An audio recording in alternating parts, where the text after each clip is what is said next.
Kā pasakas iekodē mums sievietēm priekšstatu par vīrieti un kādu pieredzi mēs gribam izdzīvot attiecībās ar viņu? Paņemsim piemēru Skaistule un Briesmonis. Kad aiz agresijas, dusmām, emocionālas nepieejamības slēpjas ievainots vīrietis, un mana mīlestība noteikti būs tā, kura viņu izdziedinās.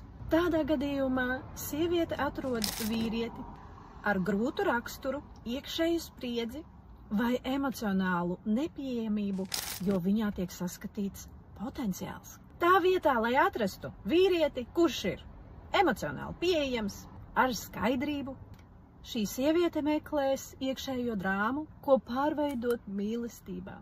Tāpēc, ja vēlies ieraudzīt, kādus kodus tevī ir atstājušas pasakas un kā tās ietekmē šobrīd tavu realitāti, tavas attiecības, naudas jautājumus, vēl var pieteikties, jo 7. jūnijā mēs sākam atkodēt pasaku kodus sievietes zemapziņā. Seko manam Telegram vai Instagram, tur ir vairāk informācijas.